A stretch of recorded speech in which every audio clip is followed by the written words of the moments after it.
When the Reformation threatened the power of the Catholic Church and drew millions of people away from its clutches, Satan established a counter-reformation designed to nullify the threat and reassert its position of dominance.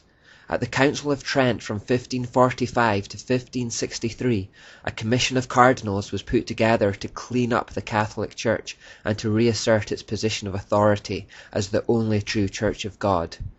Fundamental to this movement was the establishment of new religious orders. The most famous order to be created at this time, and the one that has gone on to become the largest in the world, was the Society of Jesus, or as they are more commonly known, the Jesuits.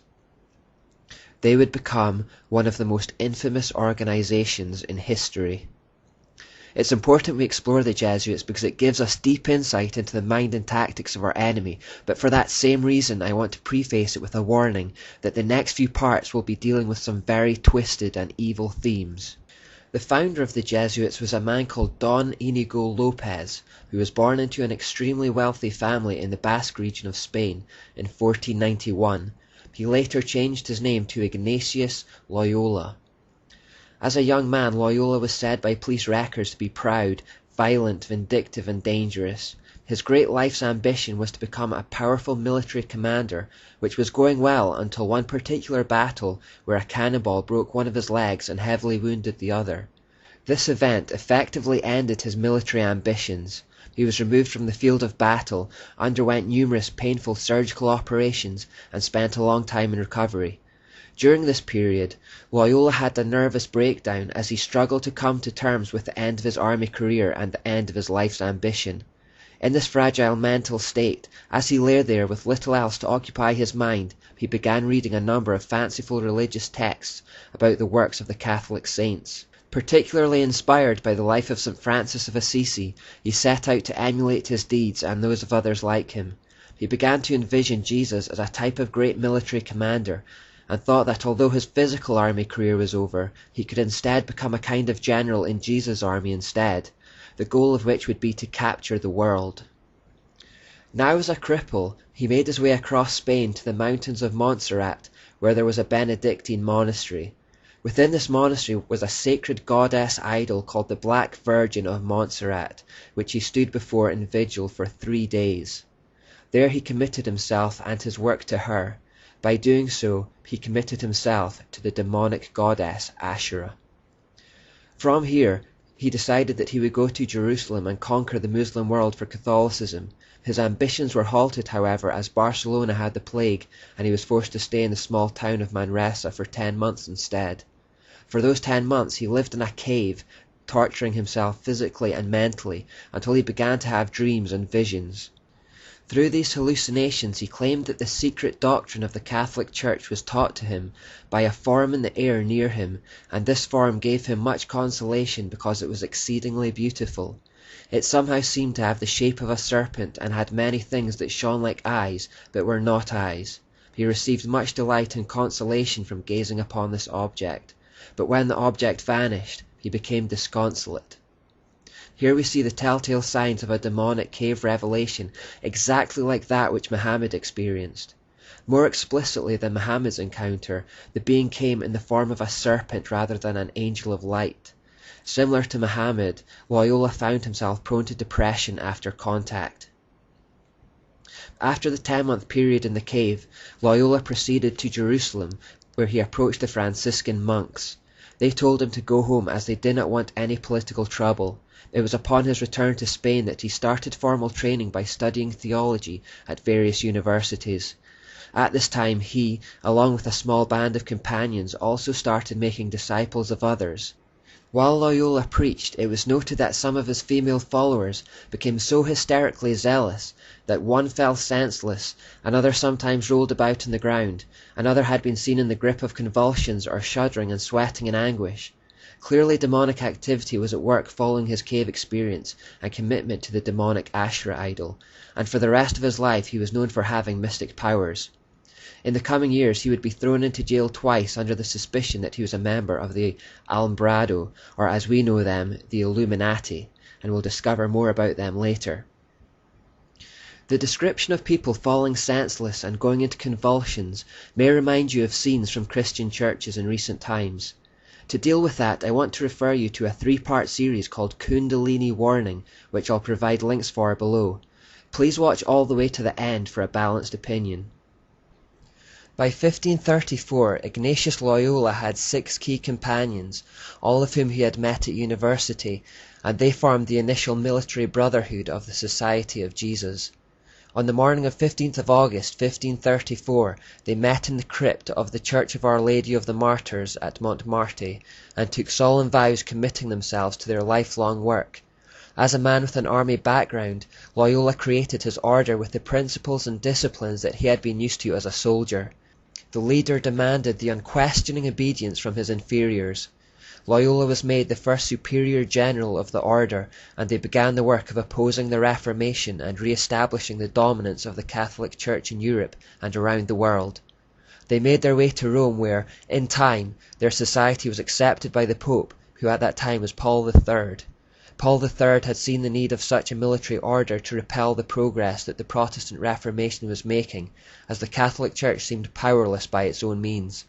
The Pope invested in them the authority to excommunicate all who would hinder or who do not aid the society, to confer orders, preach and administer the sacraments, to change their general, to absolve heretics as well as imprison the excommunicate, to exercise episcopal functions, to confirm, exercise, dispense, etc., to disguise themselves, to carry movable altars, give plenary indulgences, to live exempt, free from secular powers, taxes, as well as jurisdiction, authority, sentence, and command of any other ordinary delegate, judge, magistrate, from any search. In other words, the Jesuits were given authority from the Catholic Church to operate above the law and to employ any means necessary to do their work.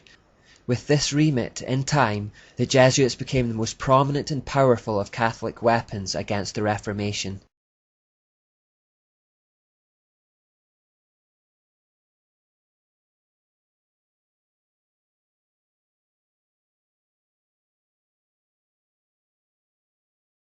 Key to Ignatius Loyola's order were something called the spiritual exercises. These were based on the experiences and secret teachings he had received whilst in the cave at Manresa. He basically made a template of what he had done in the cave to summon the serpent with the secret knowledge, and then passed it on to his followers. These spiritual exercises formed the foundation of his entire movement. All Jesuits would have to go through them in order to bring themselves to the same kind of mind as Loyola had himself after 10 months in the cave. They involve systematic meditation, prayer, contemplation, visualization and illumination, and would lead to a trance-like state of ecstasy. By following these rituals, he and his followers were even seen to levitate off the floor. The spiritual exercises initiation would take 30 days, and initiates were brought through them by a supervisor or director. For the entirety of that period they were told what to think, how to feel, when to groan, what to sigh, what to imagine, and they were to cut off all normal human emotion throughout those experiences. By the end of the 30 days the initiate was to have his mind broken like that of a horse, so that he was now ready to be utterly obedient in all things. An observer of the Jesuits wrote, "Not only visions were prearranged, but also sights, inhalings, breathing was noted down, the pauses and intervals of silence were written down like a music sheet, which meant that the man, being inspired or not, became a machine who had to sigh, sob, groan, cry, shout, or catch his breath at the exact moment and in the order which experience showed to be the most profitable." Using this method, Loyola needed only 30 days to break someone's will and reasoning. The Jesuit initiates, once brainwashed or programmed by the spiritual exercises and further training, were to become as puppets to their superiors. Their constitution states that the Jesuit must give instant compliance to those above them in the hierarchy, completely sacrificing their own will in the process. They were to be directed under divine providence by their superiors, just as if they were a corpse, which allows itself to be moved and handled in any way. Their constitution justifies this absolute and unquestioning obedience by claiming the general of the Jesuits is in the place of Jesus Christ. Like the Pope, the general has invested in himself spiritual authority for worldly power and control. In more than 500 places in the Jesuit constitution, it is taught that the Jesuits should see Jesus in their general. The blasphemy continues in the Constitution, saying, "No constitution, declaration, or any order of living can involve an obligation to commit sin, mortal or venial, unless the superior command it in the name of the Lord Jesus Christ, or by virtue of holy obedience, which shall be done in those cases or persons wherein it shall be judged to conduce the particular good of each, or to the general advantage, and instead of the fear of offence, let the love and desire of all perfection succeed, that greater glory of Christ, our Creator and Lord, may follow." That nonsense just means that the Jesuit superiors can command an inferior to commit a sin in the name of Jesus Christ if they feel the end justifies the means, or if it leads to the greater glory of God in their eyes. Loyola even said, "I will believe that the white that I see is black if the hierarchical church so defines it." The order operated on the basis of complete, blind, mechanical obedience to those who are higher up in the hierarchical structure. The entire organization in turn would be at the disposal of the Pope as an army of the most zealous and dedicated spiritual warriors for the Vatican. They specialized in warfare by stealth and deception to undermine the enemy being true Christians of the Reformation. We gain the fullest understanding of their deceitfully wicked intentions if we read their oath, and so we'll go through that in the next part. But before we leave the spiritual exercises, another warning against deception. Paul wrote to Timothy that towards the end of time, people would begin to abandon the faith and instead follow deceiving spirits and things taught by demons.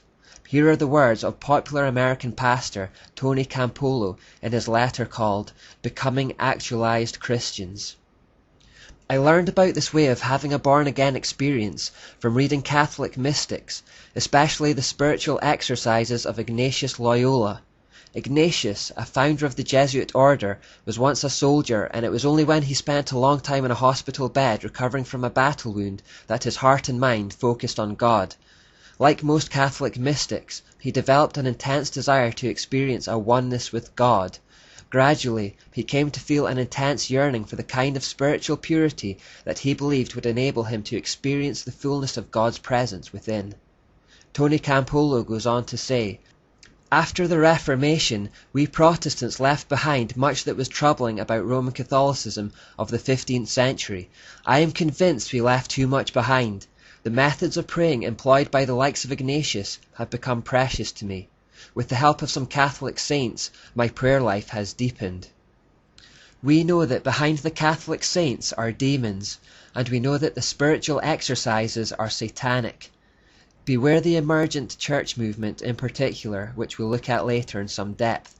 Satan is trying to sneak his poison into Christianity, and this is why it's so important we study this stuff, so that we're not led astray through lack of knowledge, and so that we learn to recognize deception and evil even when it comes disguised as an angel of light through the lips of people who claim to be on God's side.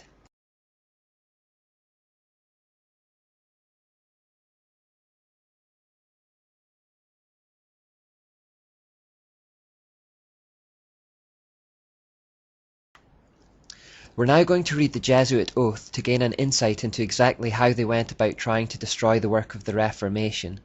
When I warned that we'd be going into some twisted and disturbing stuff, this is one of the things I had in mind.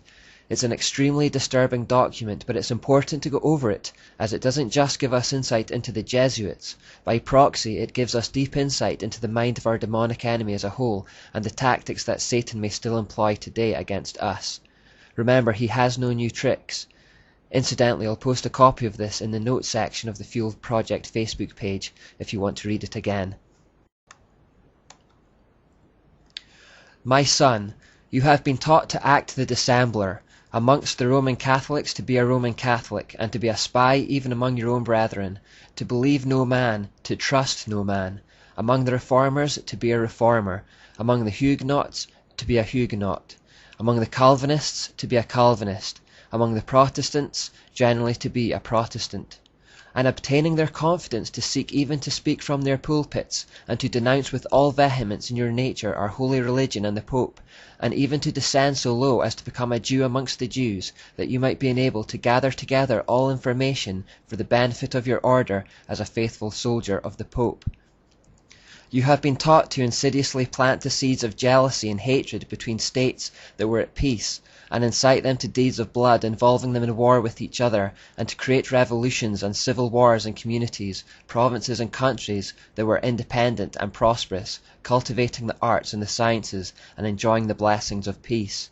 To take sides with the combatants and to act secretly in concert with your brother Jesuit, who might be engaged on the other side, but openly opposed to that which you might be connected, only that the Church might be the gainer in the end, in the conditions fixed in the treaties for peace, and that in the end justifies the means. You have been taught your duties as a spy to gather all statistics, facts and information in your power from every source, to ingratiate yourself into the confidence of the family circle of Protestants and heretics of every class and character, as well as that of the merchant, the banker, the lawyer, amongst the schools and universities, in parliament and legislatures, and in the judiciaries and councils of state, and to be all things to all men for the Pope's sake, whose servants we are unto death. You have received all your instructions heretofore as a novice, a neophyte, and have served as a coadjutor, confessor, and priest, but you have not yet been invested with all that is necessary to command in the army of Loyola in the service of the Pope. You must serve the proper time as the instrument and executioner as directed by your superiors, for none can command here who has not consecrated his labours with the blood of the heretic, for without the shedding of blood no man can be saved. Therefore, to fit yourself for your work and make your own salvation sure, you will, in addition to your former oath of obedience to your order and allegiance to the Pope, repeat after me. I promise that, and declare that I will, when opportunity presents, make and wage relentless war, secretly or openly, against all Protestants and Liberals as I am directed to do, to extirpate and exterminate them from the face of the whole earth, and that I will spare neither age, sex, or condition, and that I will hang, burn, waste, boil, flay, strangle, and bury alive these infamous heretics, rip up the stomachs and wombs of their women, and crush their infants' heads against the walls, in order to annihilate for ever their execrable race. That when the same cannot be done openly, I will secretly use the poisoned cup, the strangulating cord, the steel of the poniard, or the leaden bullet, regardless of the honour, rank, dignity, or authority of the person or persons, whatever may be their condition in life, either public or private, as I at any time may be directed to do so by any agent of the Pope, or superior of the Brotherhood of the Holy Faith, the Society of Jesus. By reading these words we gain a full appreciation of their shocking tactics, which can be summed up like this. Their intention was to become part of the faith, system, culture, or group that they intended to destroy. Then from within they would sow seeds of hate and division. Their method was to present themselves as one thing on the surface, but to be secretly working away with each other for a very different purpose behind the scenes. They would sometimes pretend to be enemies on opposing sides in public, but behind the scenes they were actually cohorts, working together towards the same goal. This type of attack is sometimes referred to as becoming a fifth column, meaning that the most effective way to attack something is not from the north, or the south, or the east, or the west, but from within. Cicero once said, "A nation can survive its fools and even the ambitious, but it cannot survive treason from within. An enemy at the gates is less formidable, for he is known and he carries his banners openly. But the traitor moves among those within the gates freely, his sly whispers rustling through all the alleys, heard in the very halls of government itself.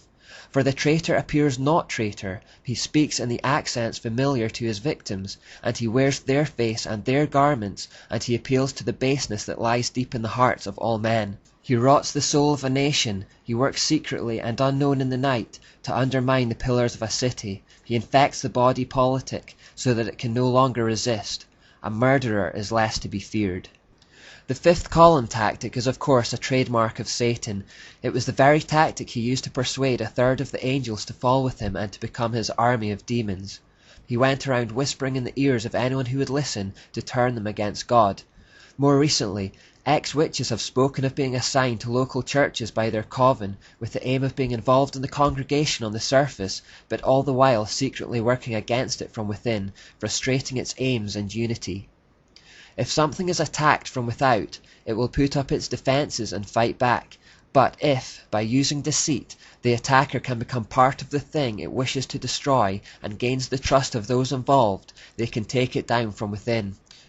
But could we really expect any human being to carry out the acts described in this monstrous Jesuit oath? Well, remember that the spiritual exercises were designed to eliminate all human emotion and to turn the men into machines. And just as demonic influence was so clearly at work in Loyola's cave experience, so they are involved in the spiritual exercises. H. Boehmer in Les Jesuits writes, "We imbue unto him spiritual forces which he would find very difficult to eliminate later. These forces can come up again to the surface, sometimes after years of not even mentioning them, and become so imperative that the will finds itself unable to oppose any obstacle, and has to follow their irresistible impulse." In other words, through the spiritual exercises, the Jesuit initiate becomes possessed and finds themselves compelled to act according to the will of these demonic forces within.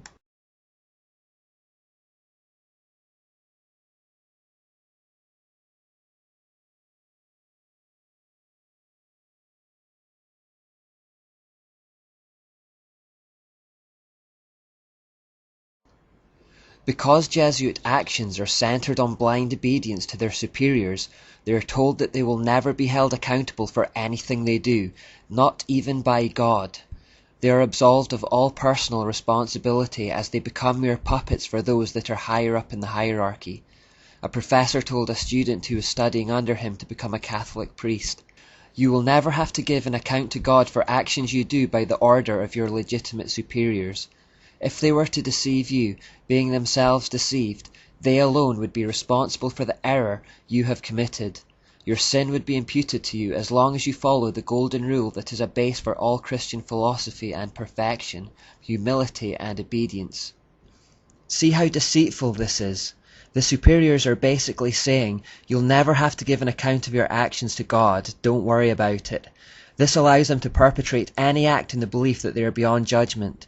If their superior tells them to carry out a murder, they think that if they obey, then God will not hold them accountable and will instead blame the superior. This is one method the hierarchy uses to overcome or bypass the conscience of an individual. When you combine this with the spiritual exercises that have taught them to suppress human emotion and imbued them with demons, you can see how they would become capable of some extreme acts of violence, and anything else for that matter. A second vital principle for Jesuits can be summed up in the phrase, "the end justifies the means." Remember this one, it's very important. Before this maxim, the ideas of absolute right and wrong completely vanish. Conceivably, there is no crime or atrocity that is not allowed as long as it is for the greater glory of God.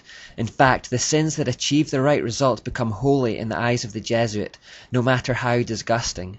You can lie, cheat, steal, rape or murder, but if the ends are the right ones in their eyes, then the means are justified. This exact concept also exists in Islam, where lying, deception, murder and other atrocities become acceptable if it furthers the cause of Allah on the earth. A third twisted principle of the Jesuits is probabilism. If a Jesuit has in mind to do something but knows it is very probably illegal, if he can find the merest hint that it may not be, he is allowed to continue with his action.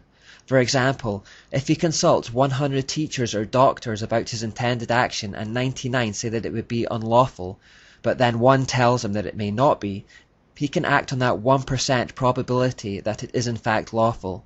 In fact, if the Jesuit can imagine any reason in his own mind why his action may not be unlawful, however unlikely, this frees him to do it.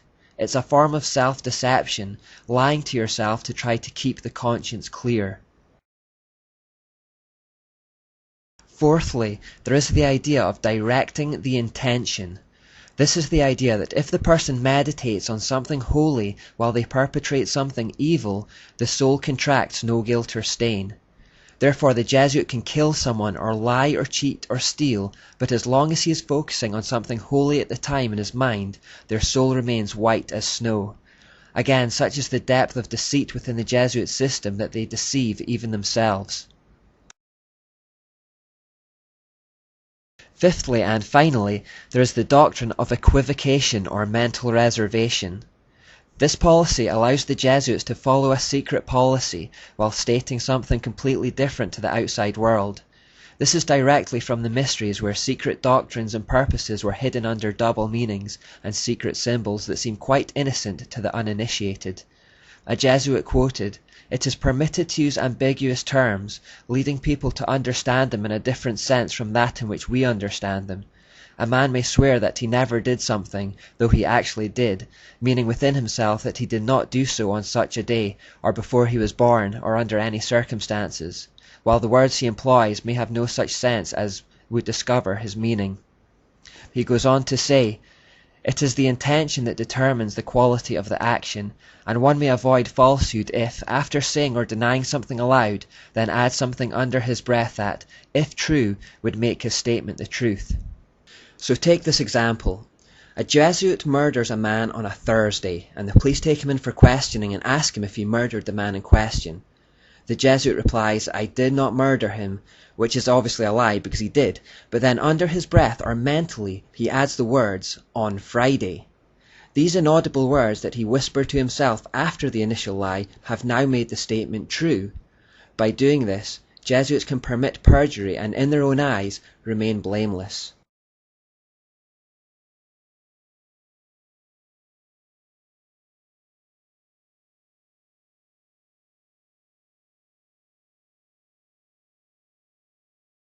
The Jesuits expanded quickly around Europe.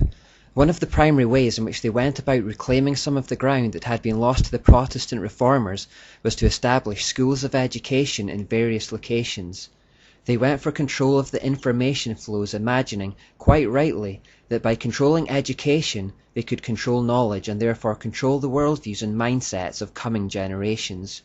If you go to the Jesuit Boston College website today, you'll see a part where they admit, "When in 1547 Ignatius was asked to open a school in Sicily for young men who were not Jesuits, he seems to have seen the opportunity as a powerful means of forming the mind and the soul. To bring people to God, he sought to form those who, in their turn, would form or influence many others." These schools that catered for children of all ages soon spread across the world as part of a covert campaign to turn people back to Rome. The key to it was that, unlike other Catholic institutions, the Jesuit schools actively encouraged Protestant children to enroll. This tactic gave them an opportunity to indoctrinate future generations with the rites, ceremonies, and symbols of Rome. They particularly wanted to target the children of rich and influential Protestant families because they knew that what was taught to them would have a trickle-down effect on the rest of society. Like Jezebel herself, the Jezebel spirit goes for the powerful men who will influence others. Jesuits also sent missionaries to far-flung places in the world like China, placing great emphasis on the importance of assimilating themselves into their culture. By educating themselves on the language and religion of these places, they could become teachers of the people and work their way into positions of influence.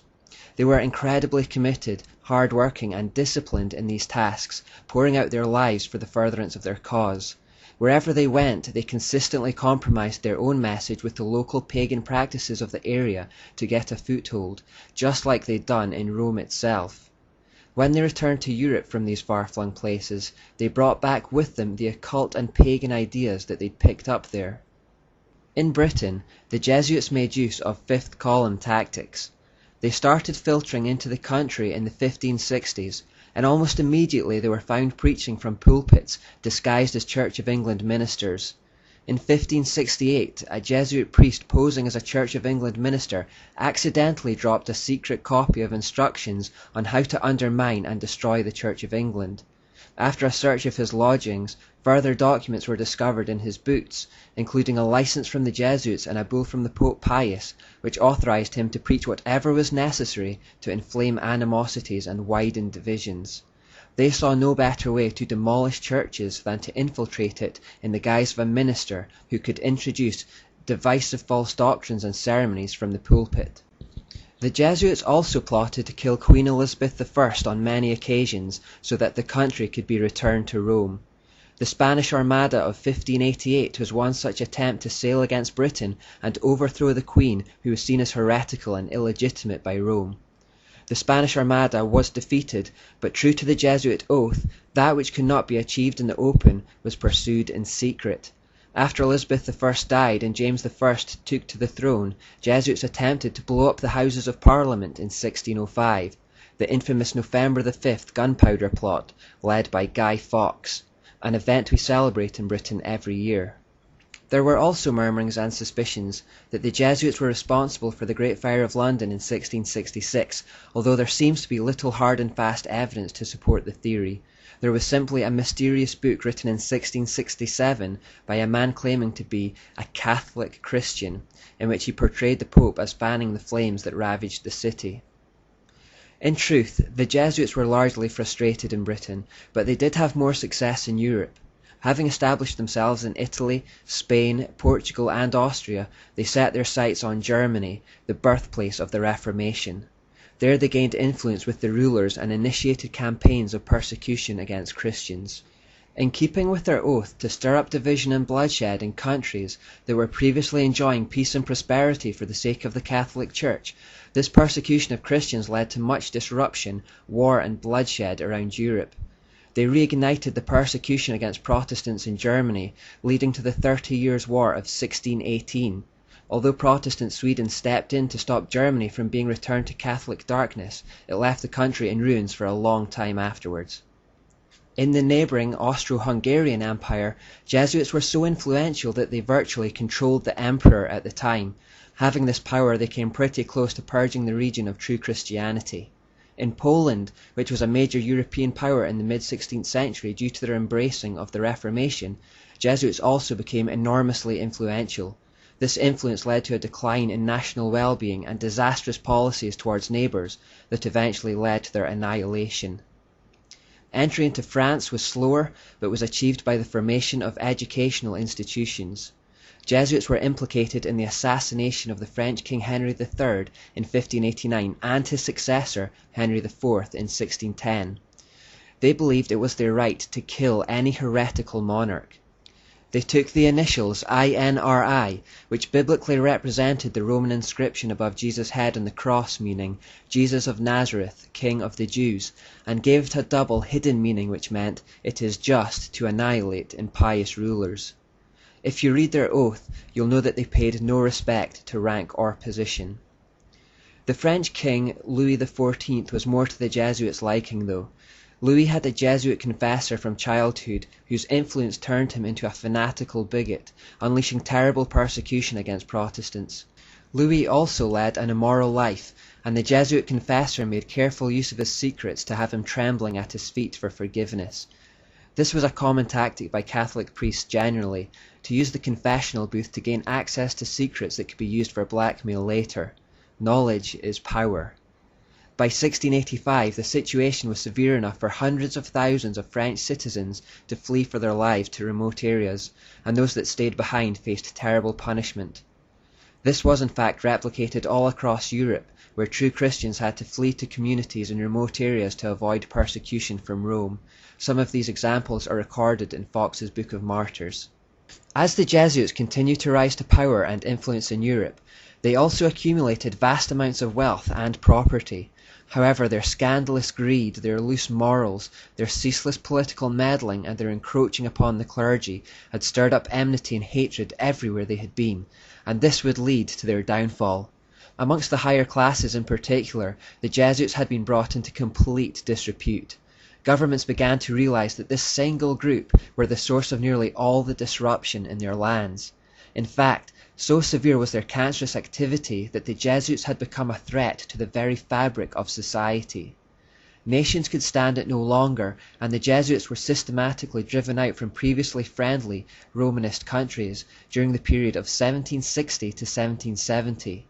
Although the Pope at that time, Clement XIII, still supported the Jesuits, the nations of Europe ramped up the pressure on him to take drastic action.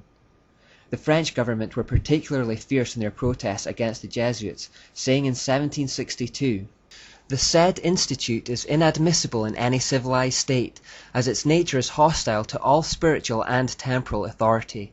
It seeks to introduce into the church and states, under the plausible veil of a religious institute, not an order truly desirous to spread evangelical perfection, but rather a political body working untiringly at usurping all authority by all kinds of indirect, secret, and devious means. The doctrine of Jesuits is perverse, a destroyer of all religious and honest principles, insulting to Christian morals, pernicious to civil society, hostile to the rights of the nation, the royal power, and even the security of the sovereigns and obedience of their subjects, suitable to stir up the greatest disturbances in the states, conceive and maintain the worst kind of corruption in men's hearts. Notice the very distinctive Jezebel or Asherah characteristics of the organization described here: the hostility towards all authority, the attempts to usurp it using manipulation and secret means, the desire to claim all authority for themselves. And remember that this shouldn't surprise us, as Loyola spent 3 days dedicating himself and his order to her in the form of the Black Virgin of Montserrat. With her at the spiritual helm, it of course displayed her characteristics. The pressure on the Pope became too much to ignore, and so eventually he reluctantly called a secret conclave in 1769 to bring into effect the suppression of the Jesuits. Mysteriously, he died the evening before the meeting could be held. It was strongly suspected, of course, that the Jesuits had been the perpetrators of the murder. The next Pope, Clement XIV, tried to reform the Jesuits to no avail, and after further pressure from the monarchs of Europe, he finally abolished them in 1773. A year later, he was dead by poisoning, with the Jesuits again at the top of the suspected list. At that point, the Jesuits were forced to secularize themselves, and on the surface at least, they disappeared from society, except in Russia, where they were allowed to continue as normal. The Russians wanted to use their skills to subdue the recently conquered Polish people. In return for their help, the Russians would give the Jesuits refuge. Since it was the Jesuits who were largely responsible for the weakening and destruction of Poland in the first place, the people of Poland have more reason than most to feel animosity towards the order. With the Jesuit order more or less finished as an effective religious weapon, though, Satan needed to change tack in his continued war against Jews and Christians. This change occurred in the Age of the Enlightenment.